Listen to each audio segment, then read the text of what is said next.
Esther Prynne, you have been found guilty of adultery. We are loath to invoke the full penalty of the law. So if you would have us be merciful, reveal the name of him that tempted you. No.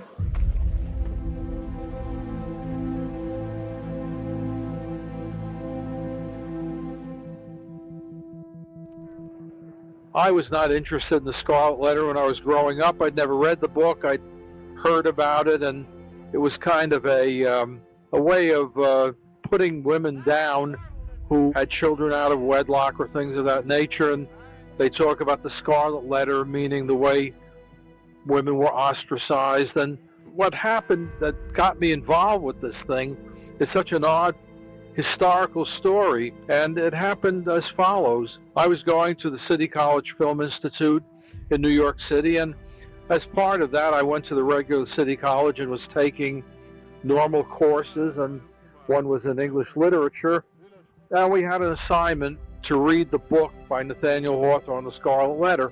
So I was not interested in it at all. I was interested in my film career, film history, film studies, jobs I was doing, and wasn't interested at all in the Scarlet Letter, but I had to read the book, and I kept putting it off until whatever it was I had to do on it was due. And so I remembered that my good friend TV host Joe Franklin had a 16mm print of the 1934 early sound version of the Scarlet Letter, starring Colleen Moore, who had been a big star in silent movies, and this was kind of a comeback for her. Now, she had made some early 30s films, but nothing that really meant anything. So I went over to Joe and I asked to borrow his print, and he lent it to me, and I screened it over the weekend when this report was due. I figured if I didn't get a chance to read the book or wasn't interested in it, I had seen the film, I could answer questions about it or whatever. And so I screened the film, and I ended up really liking it. I was really impressed with the film, its production value, the acting, everything about it. It just really impressed me. And so it drove me quickly to get the book and read it. And I read it over a day or two, and I was highly impressed with the book. Now, that must have been around 1957 or 58. By 1963, I was off on another tangent. I had been working for James Warren, writing articles for Famous Monsters, Screen Thrills Illustrated, which I edited, and other things that I did. I had done an article on Hillbillies on the Screen, and I discovered that there was an original singing group called the Beverly Hillbillies, and I did know that they appeared in a Tex Ritter Western called Rolling Plains in 1938, but in 1935, they had a big starring role in a movie called Paradise Valley, made by Imperial Pictures. And so I looked at the history of Imperial Pictures, and I found it was owned by William M. Pizer, and his son Irwin Pizer was still around in 1963.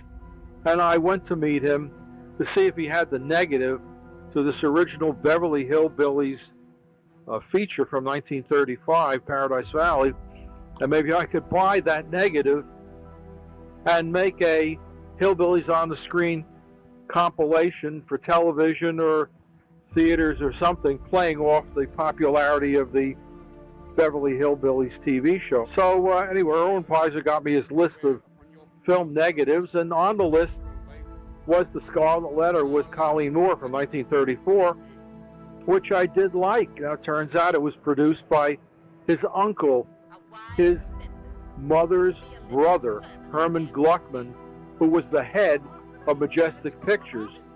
And that's how Irwin Pizer's father got the package of Majestic Films, and Irwin ended up with that negative. And I ended up, out of the blue, buying the negative and whatever rights Irwin had to the 1934 Scarlet Letter. Now, what was I going to do with it?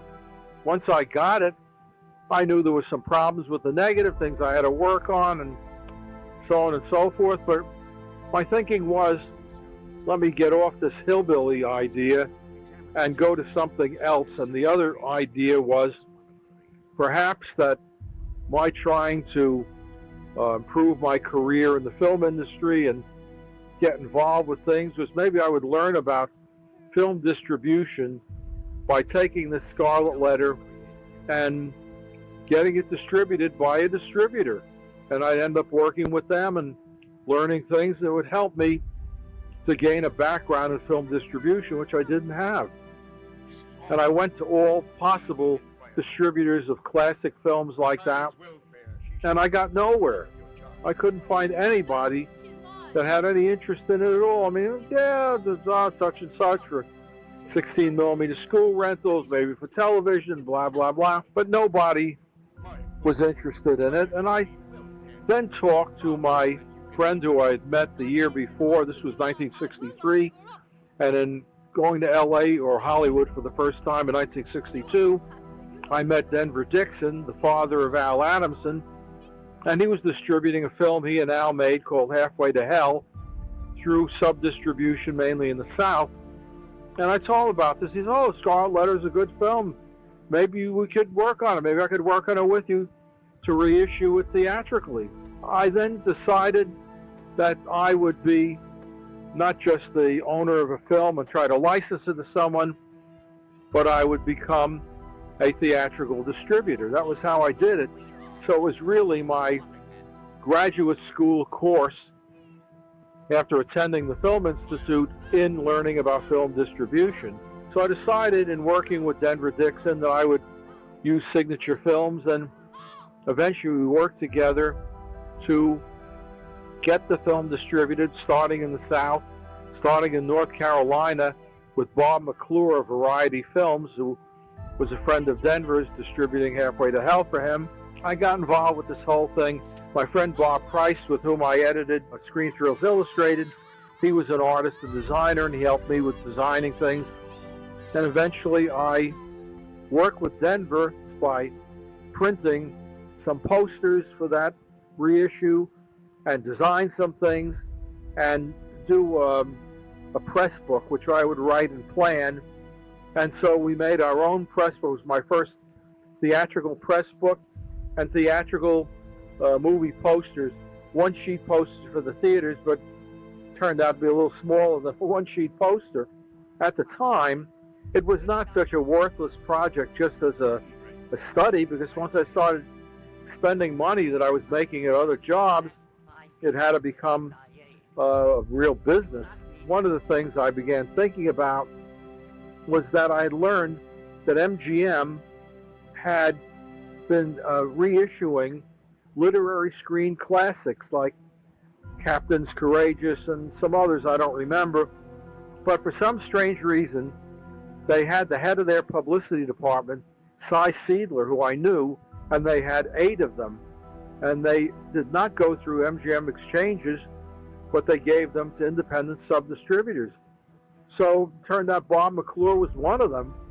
And I said, well, Bob, if you're playing these, what do you do? He said, well, we go ahead and we go promote it to the schools. We run them theatrically, but the schools bus in their kids, and we've got 8, so over an 8-week period, they bust in the kids to see 8 literary screen classics from MGM.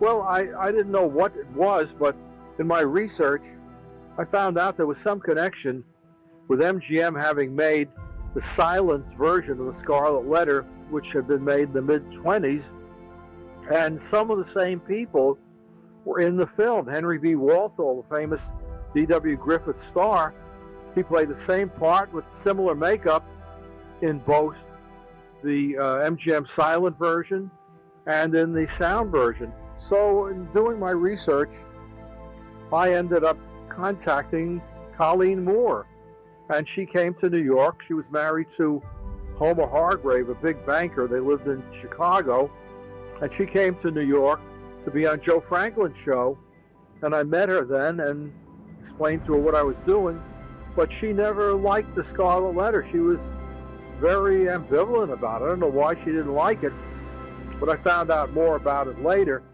So I kept after her about this, that I was doing this and I was going to reissue it to theaters, and so I guess she kind of humored me and accepted it.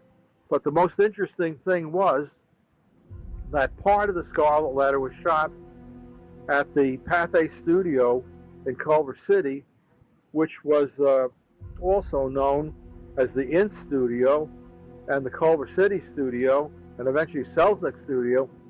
Part was shot there, and part was shot at the RKO Pathé Ranch. I don't know what that had been originally, but it was an old location that had all these buildings that looked like the Puritan era, and they shot there. Now, that same place was also used for where they shot Daniel Boone with George O'Brien in 1936.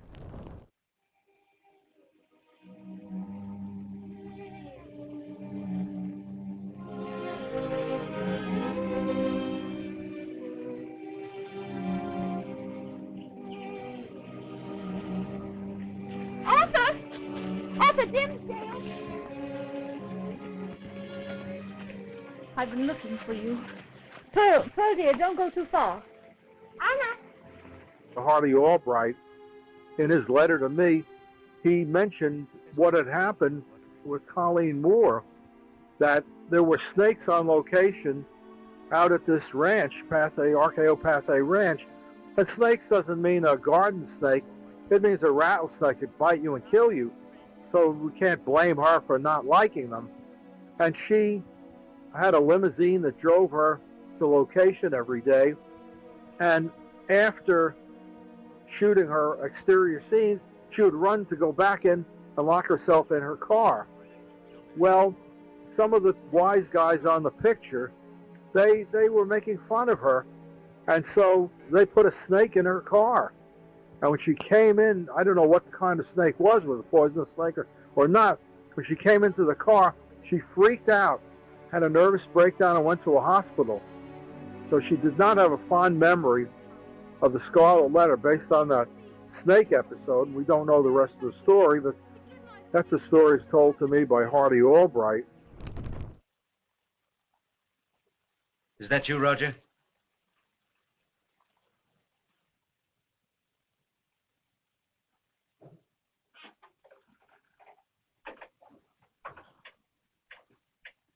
How are you feeling this afternoon? No better. No worse. Have patience, my friend. In my files, I found a letter to me from Hardy Albright. It's quite a long letter, and I'm going to read the whole thing here. Dear Mr. Sherman, I received the photos in your letter of December 6th, for which I thank you. The stills are excellent, and I am pleased to see them, and no lipstick on my face, a rarity in those days. The makeup man on this picture was a Middle European character by the name of DeLong. He constantly buttonholed me to put money into a beauty product manufacturing outfit he was starting, but I didn't. Exteriors were shot in the hills of south of Ventura, near Sherman Oaks. They had an existing log cabin town there, and this company made some additions. It was the old RKO Ranch. That land is now a housing development. Interiors were shot in the Darmore Studios, 5823 Santa Monica Boulevard, near Van Ness. This still exists and is called Family Films. Now, how did I get started? I trained for it, went to a college teaching professional acting, and I graduated with a degree in acting, one of the first such degrees given. Some of my classmates were Carl Benton Reed, Russ Collins, Paul McGrath, Arthur Lubin, etc. There was no big promotion or opening, as I remember. I think all the money was gone. I can't elaborate on the Coverman connection. That means Ida Coverman of MGM, the secretary to Louis V. Mayer.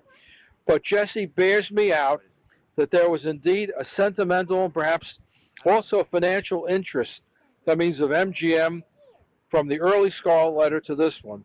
Certainly all the facilities of MGM were available to us. They spent a lot of money on research and costumes. You can see they are the best. That fall, in quotes, I wore in the back of my hair cost $400 and was a triumph of the wig maker's art. Over the phone, I believe I told you that mob scene was peppered with the famous names of the silence. They were put out of work by the talkies, so they joined, in quotes. Scarlet Letter, it was made with respect devotion, even love, and I am glad that a man who understands those qualities himself now owns it. Sincerely, Hardy Albright. Good day, Master Hawkins. Oh. Will you repair my basket? Oh, it'll be a pleasure. It's quite heavy. Mistress Billings was ill. I did her washing also. Hey! It will take but a moment. Now here is the letter written to me by Colleen Moore. Dear Mr. Sherman, just returned from Phoenix to find your letter and stills. Many thanks for the pictures. Could you tell me where I could have my lawyer write Fractured Flickers? They have no right to use one of my first national films. I have a clause in my contract that forbids any cuts in the film without my written consent.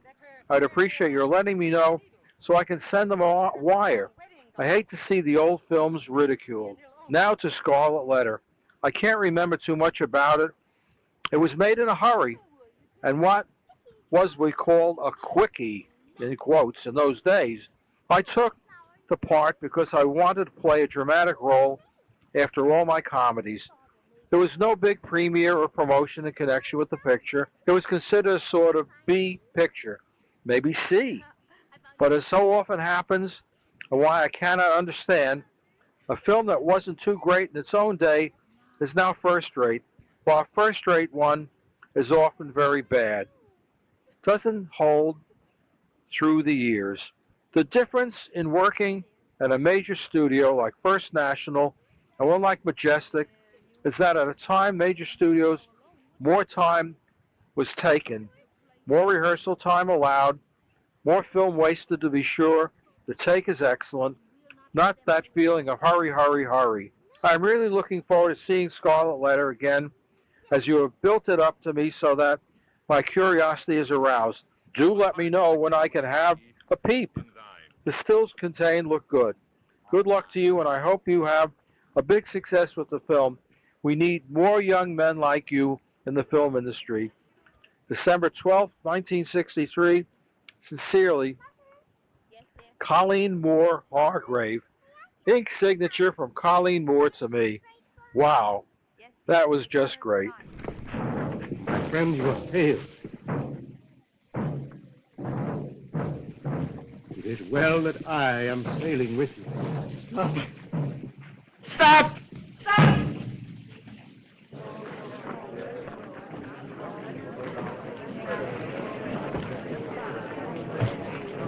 People of Massachusetts, ye that have deemed me holy, you that have loved me, behold in me the one sinner of the world. Denver Dixon and I did distribute the film, mainly in the South, theatrically. And for a young man of 23, 24, 25, to be a theatrical distributor of a Hollywood picture, it was a pretty big thing. Started my career in getting into distribution, which led to production, and it's just amazing all these things that happen. Then behold the dreadful witness of it.